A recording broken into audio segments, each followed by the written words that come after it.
How do I do this?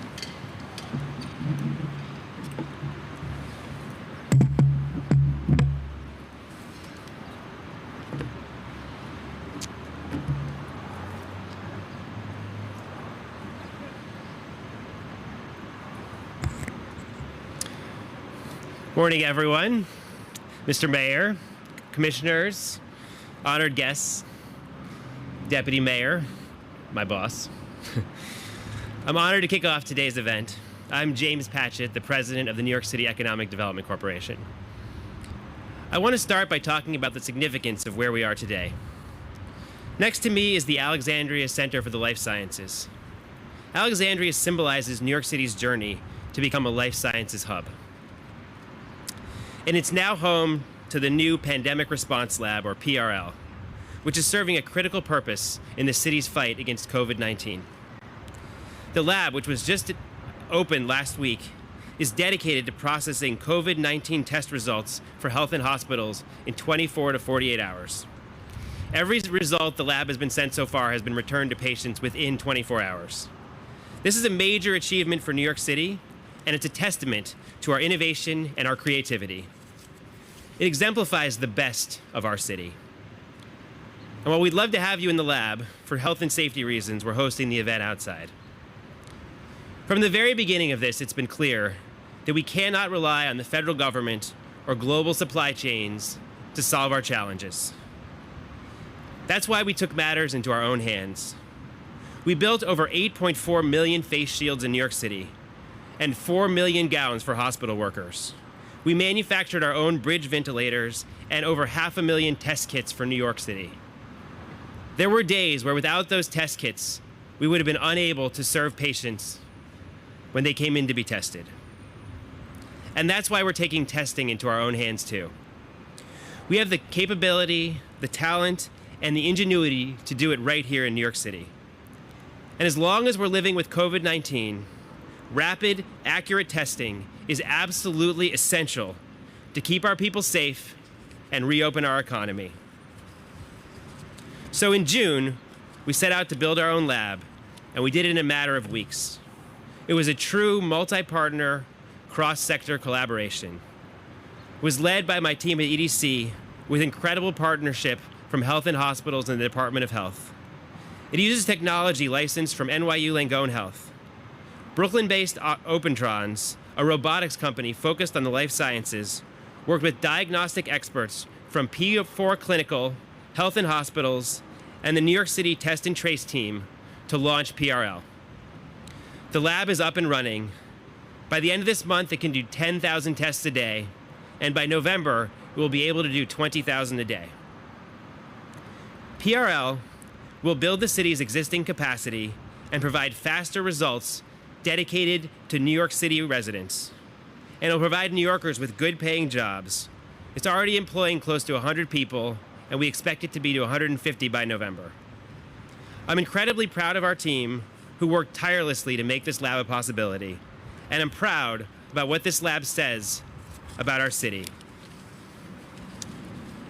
Creating lab capacity right here is another example of the creativity and innovation of New York City businesses and institutions that can make the impossible possible. We have proven time and again that we can do things right here in New York City. And PRL is just one component of the city's larger strategy to reopen and recover. This pandemic reinforced the direct connection that exists between public health and the economy. Safe reopening through innovations in testing and a series of policies that directly connect the health of New Yorkers to the health of the city's economy will create a healthier, stronger, and more inclusive New York City. I'm now pleased to introduce someone that I've gotten to know quite well throughout this crisis, someone I've spoken to probably 100 times in the last 6 months, and naturally in these extraordinary times, someone I had not met in person until 15 minutes ago. And with that, I'm very pleased to introduce Dr. Jay Varma, who brings tremendous expertise to his role. From Ebola to HIV, Dr. Varma has built new public health systems and led epidemic responses here in New York City, as well as in Asia and Africa. I have deep respect for his work and his vision. Jay?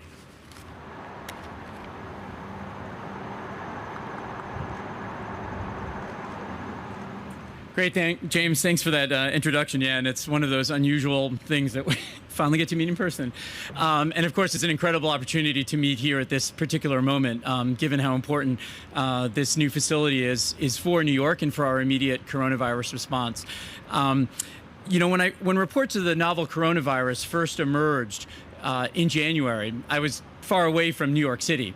I was actually based in Addis Ababa, Ethiopia, working at the African Union, working to develop a strategy to prepare the continent for what we knew would be a devastating epidemic.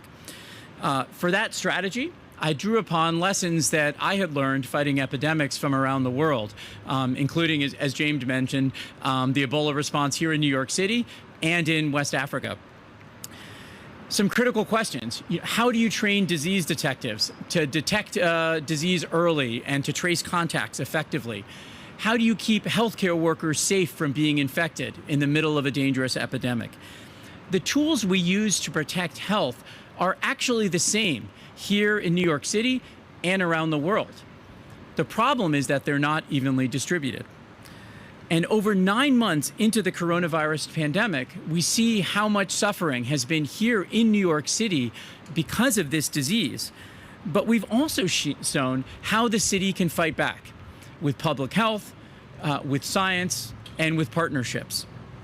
To win that fight here in New York City, we have drawn from the vast talent and infrastructure and community engagement, and we've built and extended our collaborations with public health leaders in Europe, in Asia, and in fact in Africa.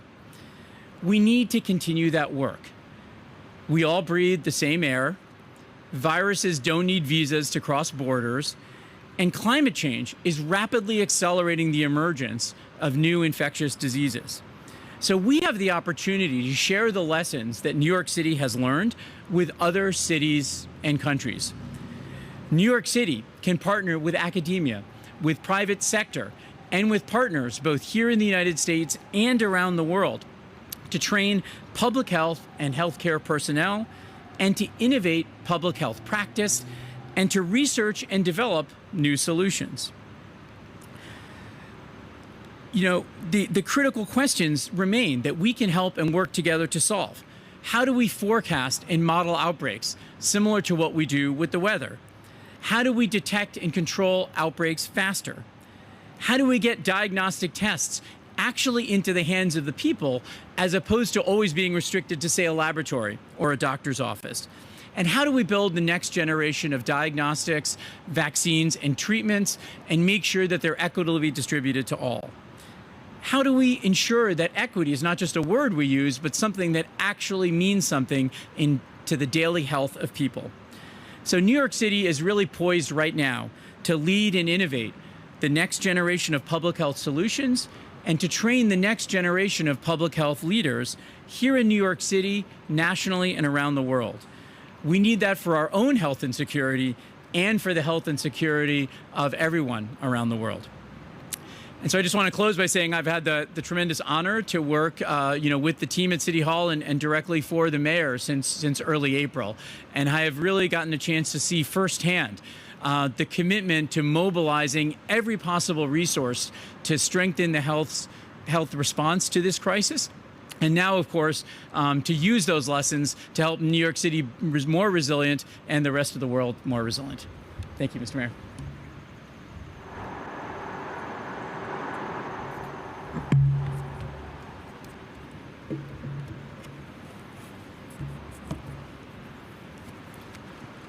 Good morning, everybody. You know,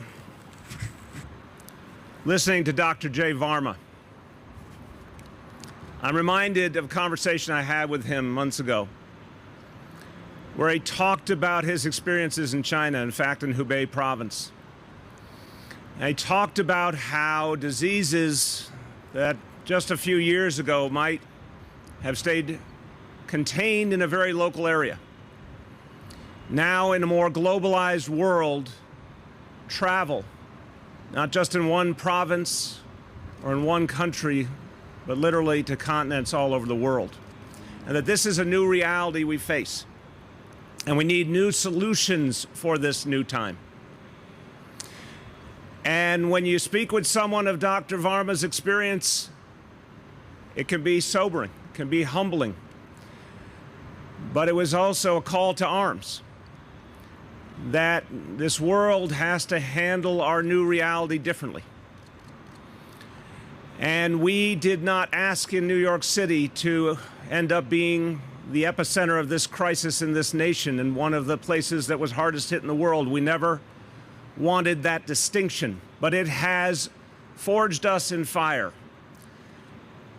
It has educated us, it has strengthened us, it has made us particularly well suited to confront this challenge and the challenges that will come.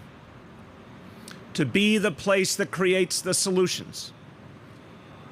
To be the place that understands the problem like nowhere else, that understands what it means for everyday people of every background from every corner of the world, because in fact in New York City, here in this global city, we have communities from all over the world in one place. And the solutions we create here can save lives everywhere. So I want to thank Dr. Varma for having played such a crucial role in our fight against the coronavirus. I want to thank James Patchett and his whole team for the amazing work that they have done, constantly innovating, constantly fighting back, creating in New York City what did not exist just a year ago, but drawing upon the strength that is New York City, drawing upon our extraordinary creativity and drive and energy and talent to create solutions right now that our national government did not provide to us, but that we created for ourselves. And in that is the essence of what we're going to talk about today, because that shows us our future. I want to thank everybody at the Alexandria Center, because this is one of the places building the future of New York City. I want to thank John Brennan Badal and the team at OpenTrons. Thank you so much for the extraordinary effort in operating this pandemic response lab. Again, creating from scratch a solution. I can't tell you how many times talking to national healthcare leaders, talking to our federal healthcare leaders, asking them why we couldn't get more testing, asking them why we couldn't get faster lab results, why the largest city in the nation wasn't getting what we needed, nor were cities and states anywhere else. And what I heard time and again was a sense of resignation, a cursing the darkness. Too many words about what our country couldn't do instead of what we could do. But here in New York City, we have taken a very different approach. We have focused every day on what we could create. And the people here around me, all of them deserve great credit, and all their teams, because they would not be defeated. Over these last 6-7 months, time and time again, New Yorkers resolved to get the job done, and in fact did get the job done. So this is the right place to talk about where we move from here. And I don't want for a moment to forget what we experienced. It's unforgettable, very sadly. March, April, one of the worst times in the history of this city. Those we lost, and every single one of us knows people we lost, families who lost loved ones. I don't want to minimize how bad it has been and how long it will linger with us. The pain of 1 million lost jobs, the confusion, the fear. I don't want to ever forget the emptiness of the response from our federal government. I don't want to ever forget all the times we asked for testing and weren't given it. All the times we asked for help and it was ignored. But I'll tell you something, New York City didn't back down. And there were heroes everywhere. And every day we should reflect upon those heroes, particularly our healthcare heroes, because they couldn't imagine running from the fight. And we saluted them as New Yorkers, and we need to keep saluting them because they saw us through. But they also exemplified the spirit of New York City for the world to see. So we remember that we were the epicenter of this crisis, unquestionably, tragically. And now we note with pride as New Yorkers that we went from being the epicenter of the crisis to becoming the envy of the nation. Day after day, at 1% positive rate or less, day after day, our economy starting to come back, our schools starting to open, things that many doubted. They're happening one after another because of the resolve of the people of this city. And this is the X factor. You will not find New Yorkers anyplace else but New York City. All of you are the X factor that made this possible and will make our future greatness possible.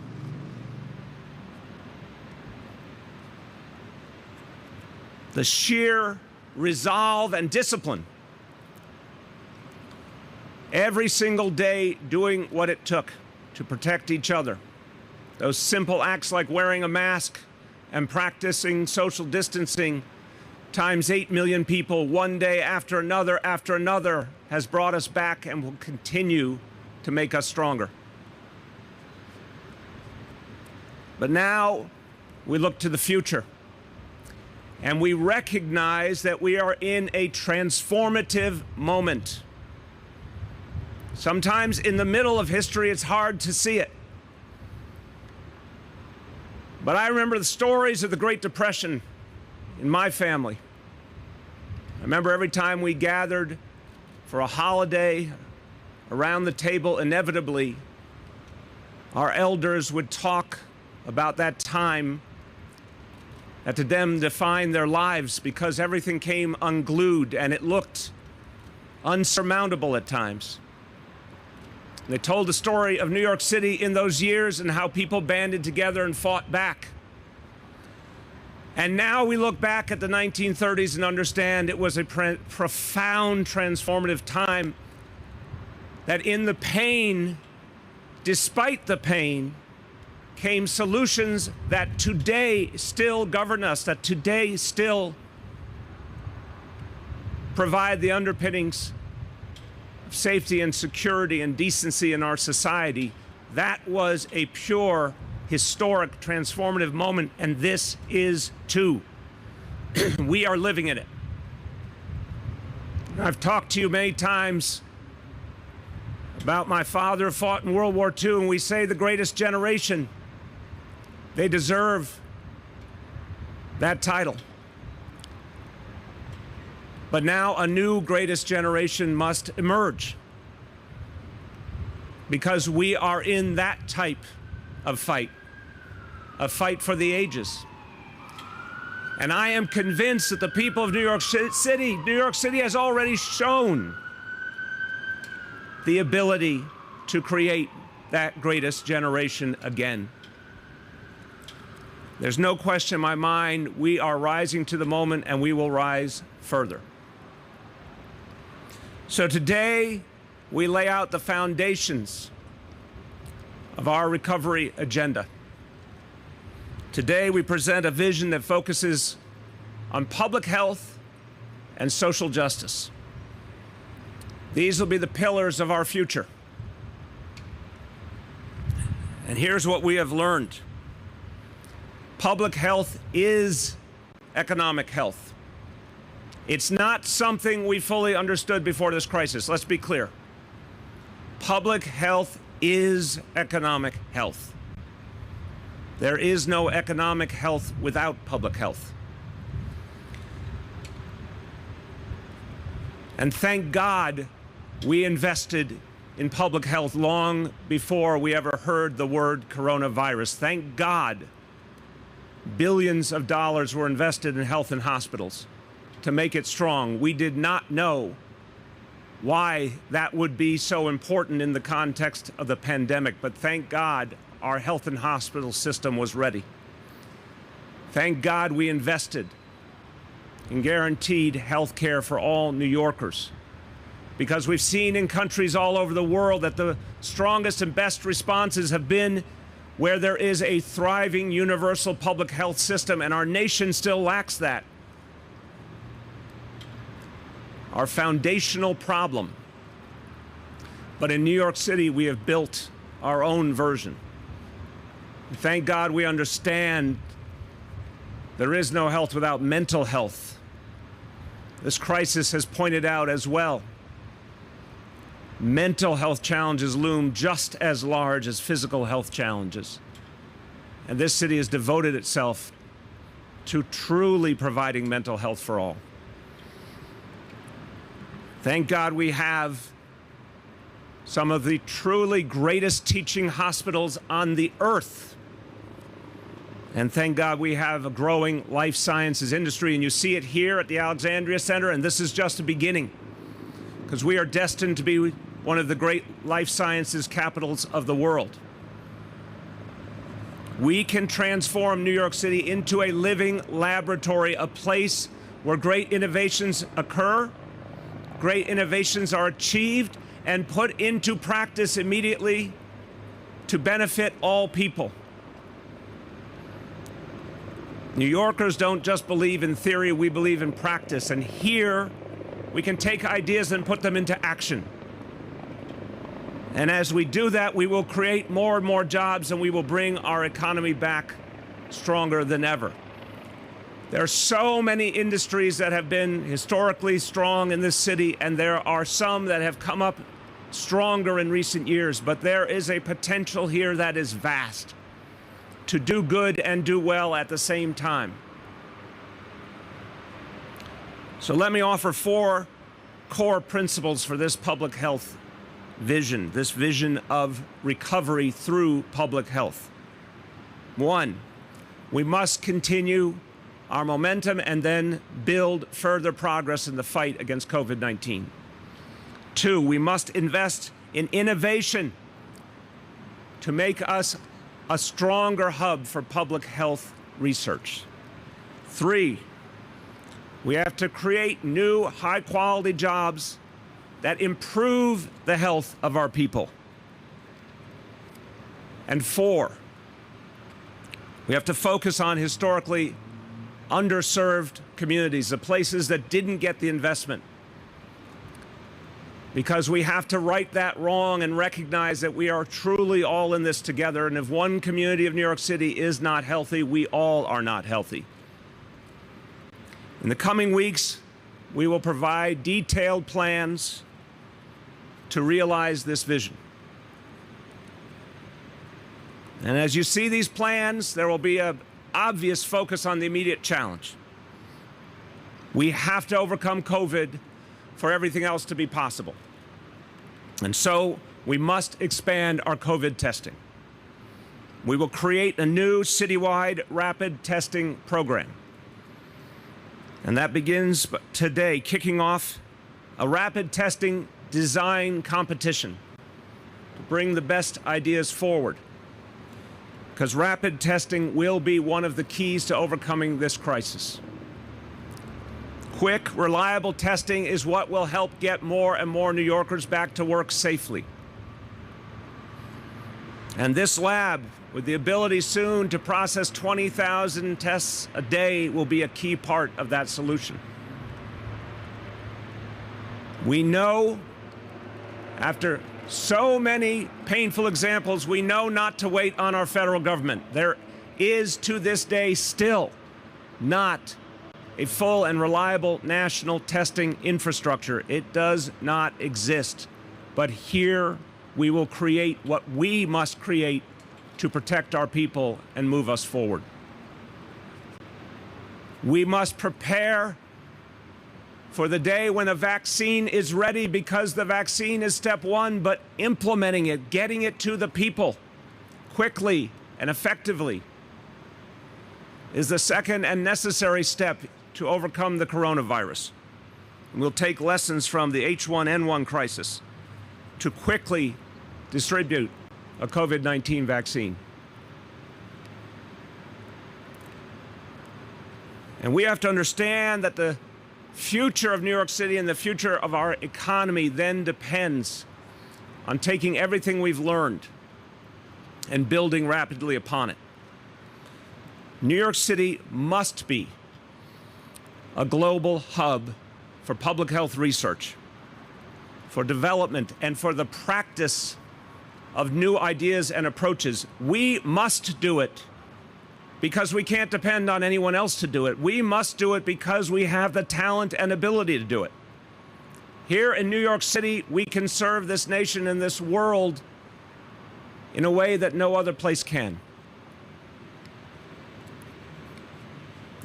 And in the process, we will establish a new strategic approach to healthcare that is truly inclusive. Because we know for generations, healthcare has gone to those who can afford it. And we saw the disparities laid bare in this crisis. And that cannot be. It is not only morally wrong, it will hold us back. It will hold us down. And so we here will create new strategies to show our nation, our world, what it means to truly provide health care for all. And we will bring together partners, because the talent is already here right this minute. We'll bring together partners who may never have worked together, but they will work together now in common cause. Doctors and nurses, academic researchers, industry innovators, healthcare nonprofits, and economic development organizations at the community level. Folks who may have thought their missions were different will now see their mission as one. Because healthcare must reach the people. It's not good enough if it's a great idea or it's only for the few who can afford it. Our vision is great new ideas that reach into every corner of every neighborhood of this city and then can be used all over the world. We will revolutionize our healthcare workforce by launching a public health corps.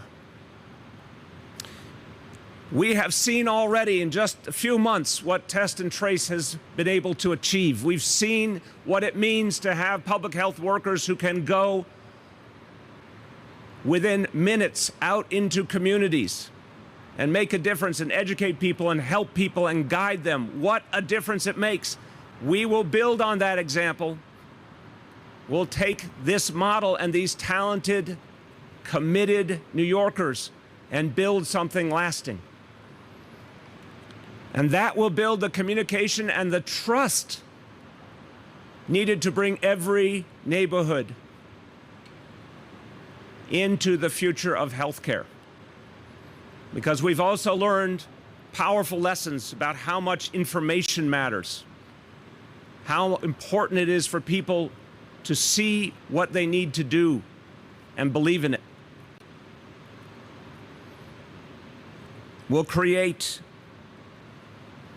dedicated research and development facilities that not only create cures, but then ensure the cures reach the people. That those cures will be provided on a broad scale, and we will deploy those new approaches and then track the impact on communities to ensure they work for all.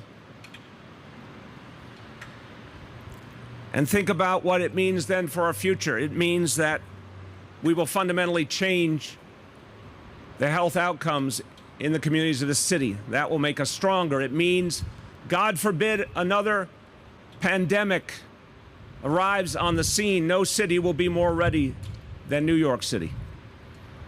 It means that the models we create will be sought after, and people from around the world will come here to learn how to do it. And while we're talking about our future and while we're talking about health, let us never forget the pervasive, unyielding health crisis that is global warming. We will all be involved in that struggle in every corner of the world. But again, we understand that global warming has powerful health ramifications.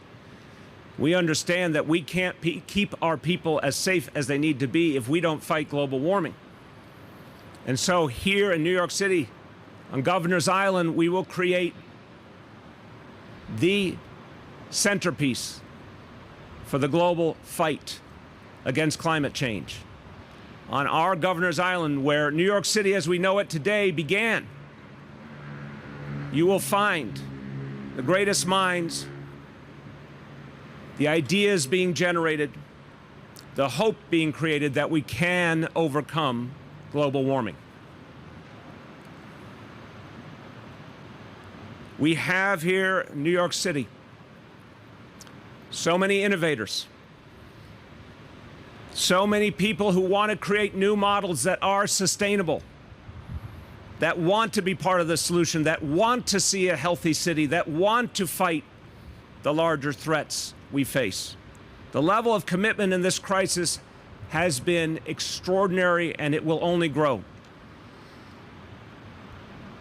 And we will prepare New Yorkers to fight against the health challenges of tomorrow. Whatever those health challenges must be and will be, we will train New Yorkers to fight against those health challenges. We will train New Yorkers to create a greener city and a greener world.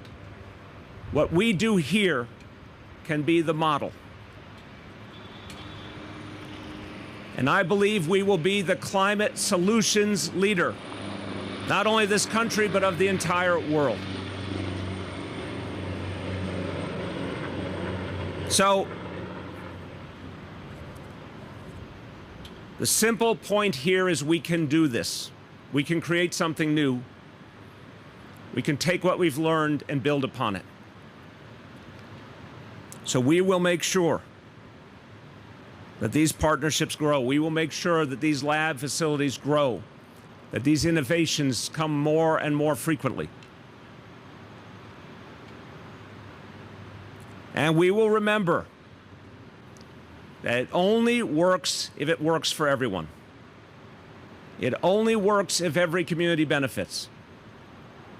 And I will say, for the record, we understand everything is interrelated. We understand that you can't be healthy if you don't have quality housing. We understand you can't pay for medicines if you don't have a job. We understand that people need green space and places to exercise. We understand that people have to get to work and opportunity with a quality mass transit system that also helps us move away from the American addiction to the automobile. All these pieces are interrelated. But what we have learned in these last 7 months is it begins and ends with healthcare. That is the indispensable piece of the equation.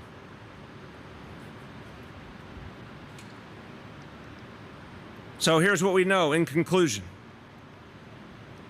We know that New York City has a long history of being a beacon to the world. We must be a beacon to the world again as we face these new challenges. And that means, again, that core component, New Yorkers rising to the challenge.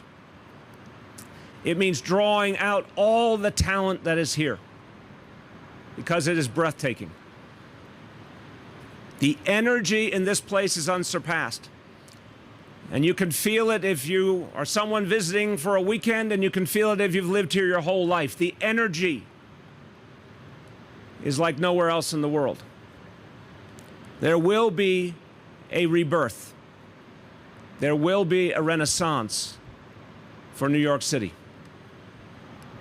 And anyone who wants to be a part of that, I invite you to the table in this great effort to create solutions that never existed before for the challenges of today and tomorrow. Everyone who wants to be a part of that mission is welcome. And the one thing we know is it must be for everyone. We must see the transformational moment and build every day solutions that reach every person. And finally, it bears saying, New York City has had many great eras, and New York City has had many setbacks. I often quote the truism, it doesn't matter how many times you've been knocked down, it matters how many times you get back up. So I predict to you today that not only will New York City get back up, but New York City will go farther than it ever has. And the best is yet to come. Thank you.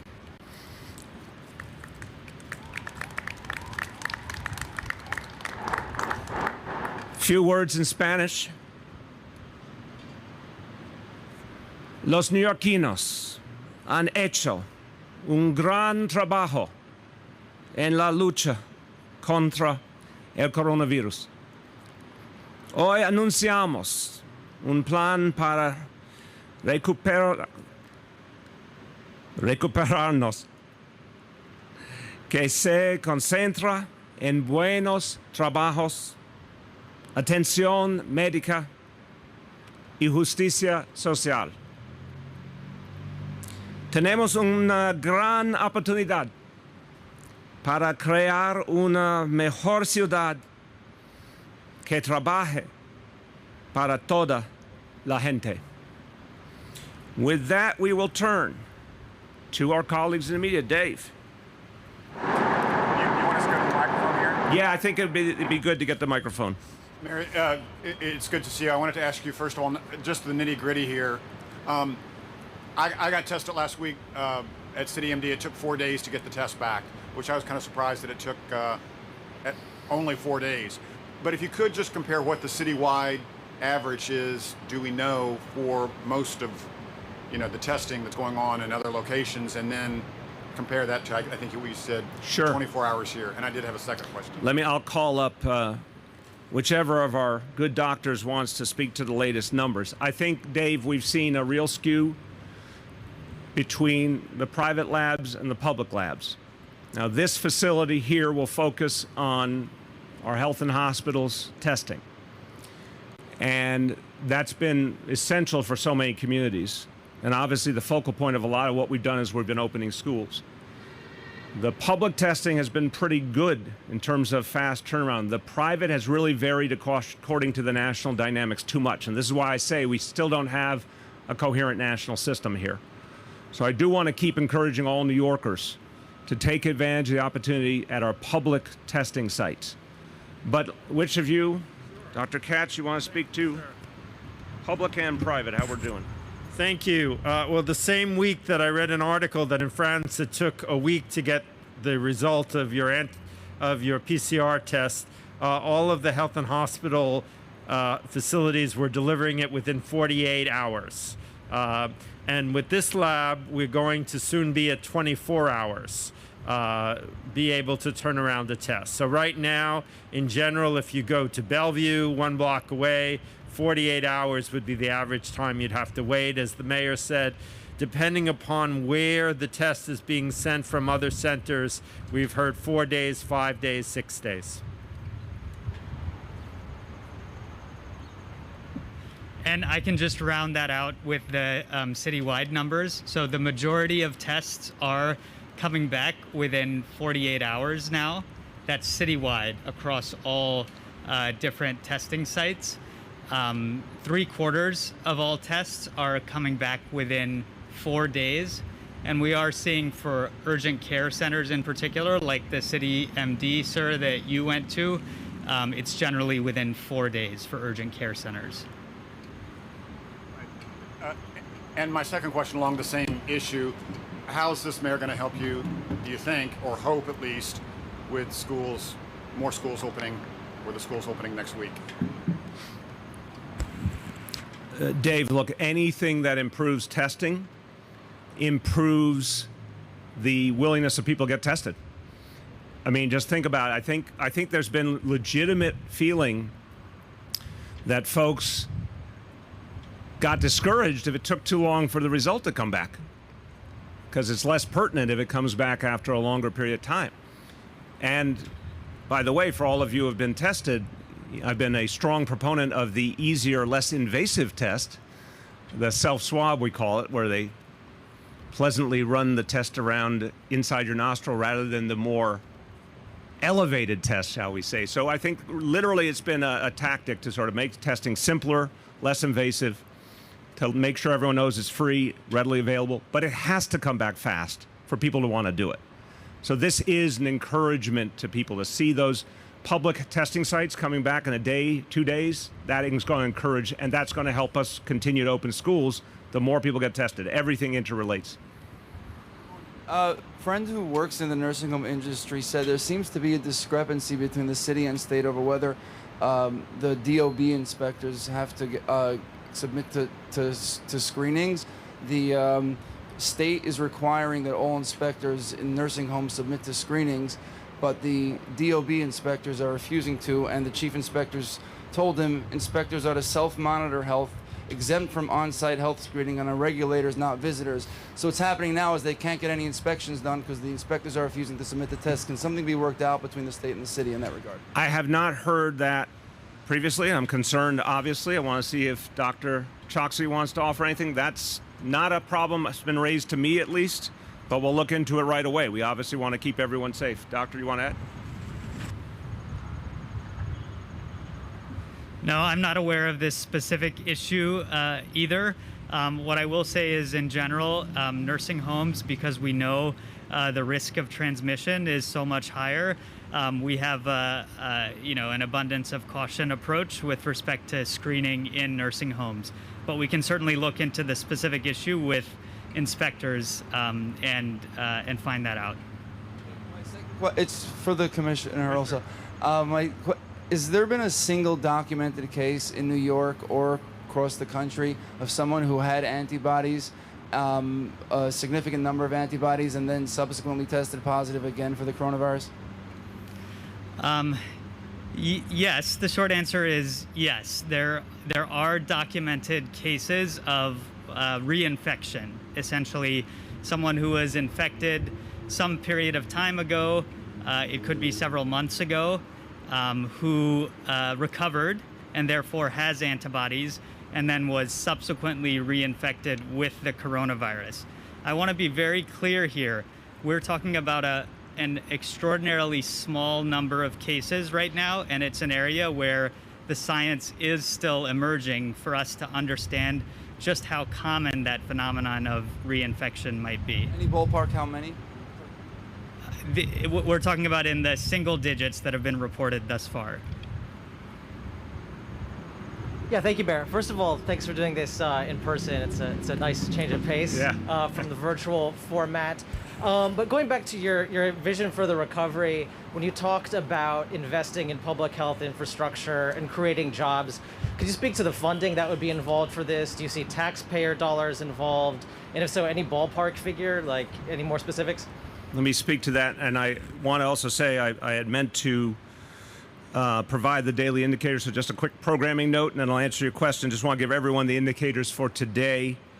On hospital admissions, we are at 56 individuals for a day, 56 patients, with a confirmed COVID positive rate of 9.72.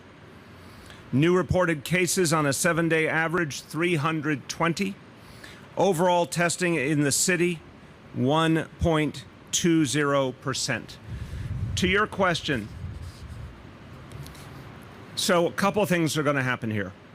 One, as the city makes decisions about our investments, our capital funding, we're going to prioritize these investments in healthcare as the core of our economic development strategy. So we will spark, as we have sparked before with life sciences, for example, or a great example from the previous administration with Cornell Technion Roosevelt Island, we're going to make investments that spark activity in health innovation, public health. But there's also a tremendous amount of resources that will be available going forward, because I am convinced the federal government will start to invest deeply in addressing the danger of future pandemics.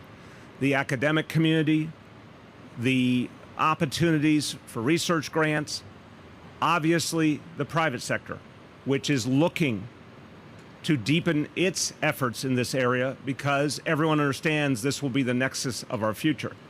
So we'll make smart and targeted investments, but I believe there's going to be a lot of other resources that will go where the action is, and we have to make this that place. And James, you want to, where's James? You want to add? Since I think you asked also about testing specifically, funding for testing.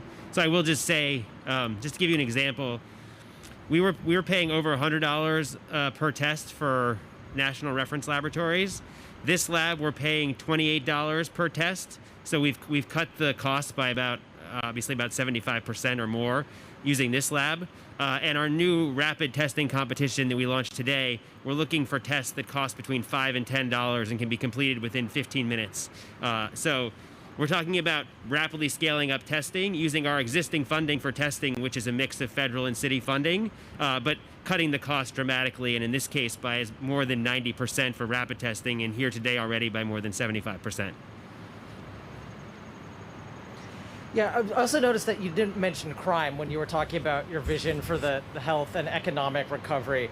Why not incorporate, when you're talking about public health, public safety, where do you see that fitting in for your vision for the remainder of your term? As I said, we're going to be putting out specific plans, and we're going to be talking about a lot of things in those plans. We obviously need to regain what we had for years, which is tremendous success fighting back crime at the community level. And we're only going to do that by working with communities. It kind of parallels what I'm saying about healthcare itself. The solution is to work with communities, and that's what neighborhood policing is all about. But again, today is to talk about a bigger structure, a bigger foundation. Over the next weeks, we're going to be putting forward a number of very specific plans. For Dr. Katz, since folks in the communities you enumerated yesterday gathered for the Jewish holiday over the weekend, do you expect the positivity rate to rise, as we test going forward? So we're particularly concerned for those of you who don't know the Jewish traditions. We're in a very special time right now. Between Rosh Hashanah and Yom Kippur, there are not a lot of celebrations, right? This is for us Jews a time of reflection. What we're particularly concerned about is going into the Sukkot holiday, which is a very different, a festive holiday where people typically meet together to celebrate. And so that's why we're going to redouble our efforts in all of the Brooklyn neighborhoods.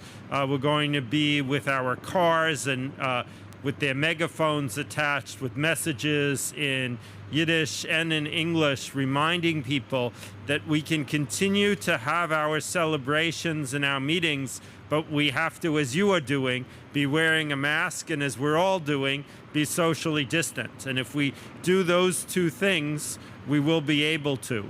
Dr. Chatsky and I, with the mayor, are watching very closely the numbers. We look at them every day, sometimes more than once a day. We look at the testing numbers, we look at the case numbers, and we're prepared if we need to take more stringent actions in order to prevent infections and prevent the nightmare that we all experienced in March and April. We'll do so. Okay. And if you lived in one of those neighborhoods and you were inclined to worship, would you attend services indoors? I would attend services indoors, but I would be wearing a mask, and I would not be sitting next to someone who wasn't part of my family. And that's what we're asking. We're not asking that people not celebrate the holiday. We're asking that people wear masks, and we're asking that people be socially distant. Thank you. Yeah, thank you, Mr. Mayor. I was just wondering, this rapid testing, can you say more about this rapid testing competition? And are you considering rapid testing models that are already existing, like the one that Yale developed? And can you give us, I know you said more detailed plans will be coming in the further weeks, but can you say anything more about what this rebirth entails? what's going on at Governor's Island. Any specifics that you can provide us would be greatly appreciated. Okay, that's a little bit sprawling, but let me do my best here, and I'll have James speak to the competition and Claire give you a little more flavor of what's happening on Governor's Island. Remember, we talked about Governor's Island back in what feels like ancient history, back at the time of the State of the City at the beginning of the year. This is a crucial piece of the vision. And again, we've got to understand that we need to be the place. This city needs to be the place where that innovation happens. And that's both, I believe, a moral statement, but also a statement of how we achieve our rebirth. So just to summarize it before my colleagues, I think this is where you take New York City's inherent strengths and the call to action of the moment, and you combine them strategically. The whole world is going to need answers to the healthcare crisis. The whole world needs answers to the coronavirus crisis, but also how we prepare to stop any pandemic in the future. The whole world needs answers to the crisis of healthcare disparity. If we are the place where those answers are being created and tested and proven, a huge amount of investment comes our way. A huge amount of jobs are created. Equally with fighting global warming. If we increasingly are the place creating the solutions, an immense amount of energy, investment, job creation happens here. James, you want to start on the competition?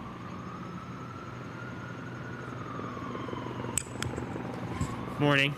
We're putting out a paper on this shortly. The competition is launching today. We have a website that will be up today.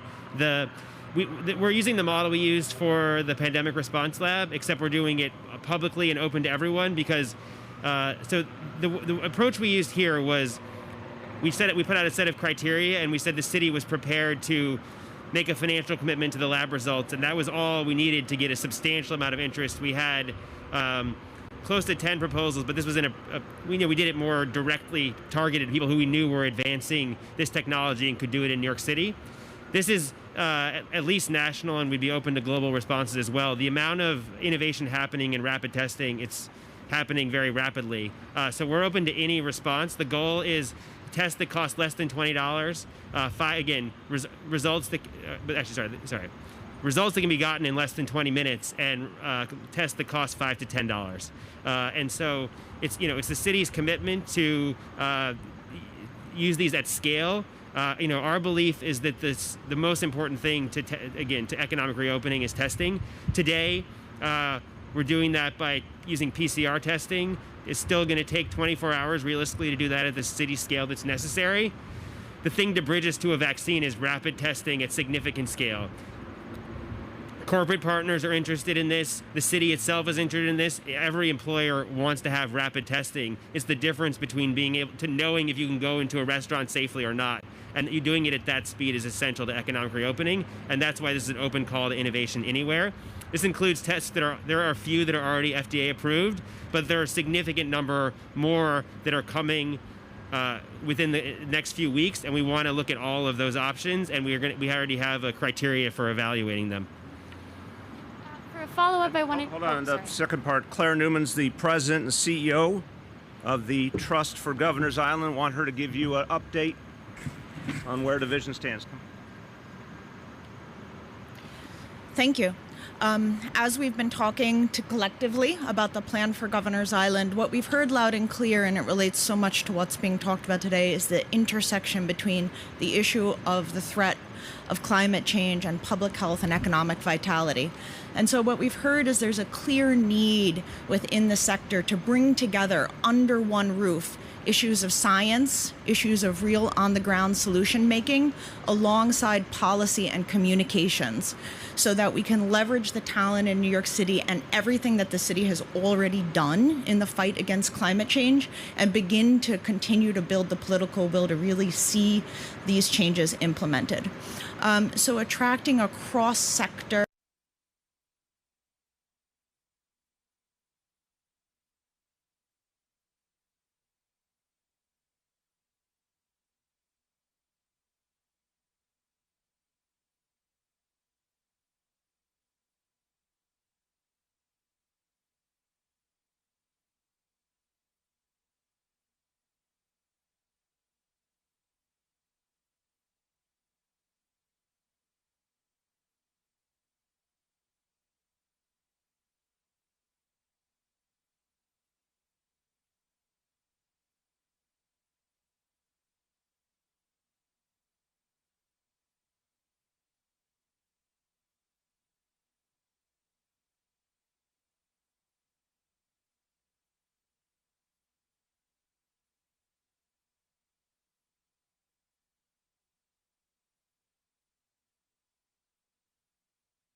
That will be spread out over time to lessen the blow.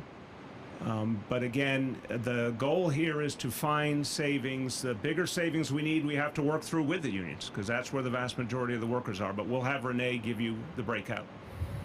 Mayor, I wanted to just clarify, and I apologize if I heard this date and missed it. When will the lab be ready to do the 24-hour turnaround? When is the... Come on up. It opened last Monday. We're already doing 24-hour turnarounds. Every test that we've had at this lab to date has had a 24-hour or less turnaround. And when will the 20,000 tests per day? Oh, sorry, 20. So we'll have 10,000 by the end of September, and by November we'll have 20,000. Got it. So my question for the mayor, near the end of your speech, you talked about anyone who's involved in the future of New York, I welcome you to the table. Correct me if I'm wrong, but it sounded somewhat like an answer to the letter you got from the business leaders who were saying, where's your vision for the future? You're saying here, I've got a vision for the future, but come to the table and help me build it, because we didn't hear a lot of specifics today aimed at what they're looking for, which is how do you get folks back to Manhattan? How do you get Broadway open? How do you get New York City looking like New York City? And you're saying today, science and health is the future. I'll have more details soon, but come join me and help flesh this out. Am I wrong? Well, I would say it's a little different, but I think you're directionally in the ballpark. We want everyone at the table. And again, this vision is not just about Midtown Manhattan. This vision is not just about the theaters on Broadway. This vision is about 5 boroughs. It's about working people. What did we see in this crisis? The crisis affected everyone, and who got hit the hardest? Working people, lower income people, people of color, immigrants. So the notion of elite solutions to non-elite problems is arcane. So I do want to work with everyone, but I want to be honest about if someone brings a perspective to the table that's just about Midtown, or just about our traditional industries, or just about serving the consumers who have the most money to spend, that's not going to work. So we're offering a direction and saying, come be a part of this, everyone, but it includes, as I said, community-based organizations, local economic development organizations. It's not just the big famous names, it's everyone. Just as a quick follow-up to that, but your 5 Local economic development organizations, it's not just the big famous names, it's everyone. Sort of waiting to hear. Is it a number Just of jobs? as a quick follow-up to that, but your timeline? All of the above. We want to lay out how we get there, like every other blueprint in the world. We want to lay out how we get there. To me, you start with a big vision and strategy in all great endeavors. And then you put together a blueprint, and it gets more and more specific as you go along. So what we'll give you in the coming weeks is the next steps on how we get there, and then we're going to learn by doing, as with everything else. Okay, Katie, and then I've got 2 more, and we are done. Go ahead. Oh, okay.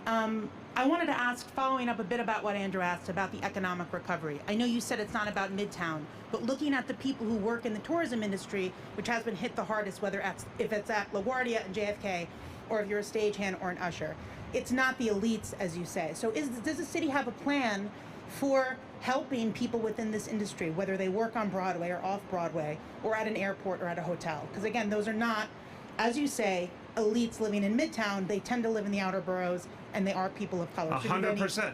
But I think the point today is everything depends on healthcare.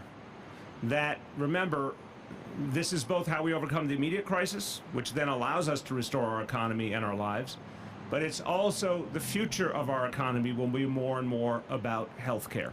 So yeah, of course we want to bring every sector back. And again, if Vicki or James wants to add, you're more than welcome, but I would just frame it this way. These are not mutually exclusive concepts, but direction and strategy have to actually land somewhere. And I don't, again, I never blame you guys for wanting to talk about whatever individual concern you have or constituency you're concerned about or piece of the equation. That's normal, that's healthy. But what I'm trying to get clear is a strategy means a direction. You have to choose a direction. And that direction can't be everything. We believe this direction is what gives us a stronger foundation for the future. It's also how we come back now. Vic, you want to?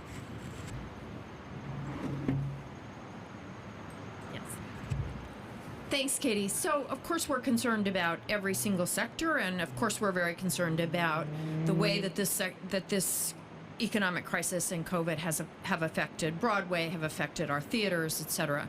But key to that is exactly the kind of testing, quick testing, so that we can use that to make it safe for people to come back to those places. That's key. And what we're saying here is these are foundational aspects of every single sector. We've got to have the basics of public health in place so that we can bring those sectors back quickly, safely, and fairly, right? But that involves a whole range of things: testing, making sure that we've got, a plan to disperse the vaccine as soon as it's available, all of those things. But it also means things like making sure that our streets are clean and all of that. But the key focus is everything's got to be based on bringing people back safely, and that requires investing in public health. Okay. And my second question speaks to the healthcare equity issue that you talked about. I know Dr. Katz is here. There are parts of the city, as been noted multiple times throughout the pandemic, that are lacking in hospital space, and it's a serious issue. There was a plan to expand Elmhurst Hospital. It's now delayed because of COVID. So going into what could be a second wave or something, are there concrete plans to actually create more space in parts of the city that do not have enough hospital beds, as we saw during COVID? The first thing I want to say is our job is to stop a second wave. Stating the obvious, that there does not have to be a second wave like we're seeing in much of Europe, for example, if we continue to be tight and disciplined and fast to respond to problems.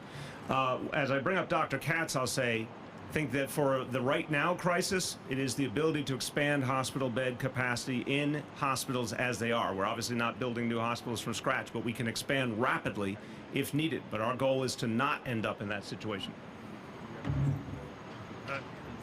Thank you, Mr. Mayor. Two thoughts. First, overwhelmingly, the problem was staffing, right? Having enough intensivists, having enough intensive care nurses, having enough respiratory therapists. And the second level problem was equipment. Physical space was never, for us, the limiting factor. But I think also, to your point, we're opening a COVID center, thanks to the mayor, that's just blocks away from Elmhurst. And that COVID center is going to have capabilities for advanced radiology, so that people who have respiratory issues can be evaluated, testing. So we do see, to your point, to the truth of your point, there do need to be more centers, not necessarily inpatient beds, but definitely more places. Also, the mayor challenged us to open NYC Care back up to the entire borough so that everybody is assured that they can have that connection to a primary care doctor, free care, pharmacy, late at night and the weekends. So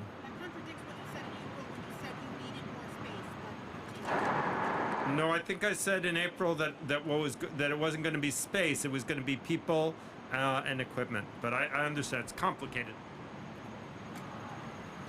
Hi, Mayor. Yes, you definitely did say it was about people. People was the biggest part of the problem in April. Go ahead. So with the lack of tourism, there's several hotels that are closing and laid off thousands of workers. What are you doing to help that industry? And you have a lot on your plate. So are you designating anyone to help specifically with the revitalization to help these hotels? Well, obviously, our Deputy Mayor for Housing and Economic Development, Vicki Bean, is working with all sectors. In fact, has had, I don't think hundreds is an exaggeration from the beginning, hundreds of meetings and Zooms and one thing or another with the sector councils we put together and with leaders of different industries to discuss what they're going to need and how we can help. The situation in the hotel industry is very, very painful. But again, I think we see a couple of big strands here. The way back for New York City is through becoming healthier all the time and continuing to build up the things that will bring people here. So the best thing we can do for the hotel industry is get ourselves on that strong, healthy footing and continue to create the things that people need to come here to be a part of. In terms of their overall situation, it's very, very troubling. But we can't do, as is true with other industries, we can't do what we would love to do, which would be direct support financially. We can't do that. That's beyond our reach.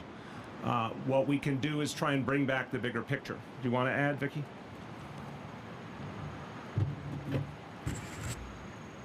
So, and it's certainly a multi-pronged approach, right? We're trying to get people back out into their neighborhoods, get them into restaurants. Obviously, that's been incredibly successful.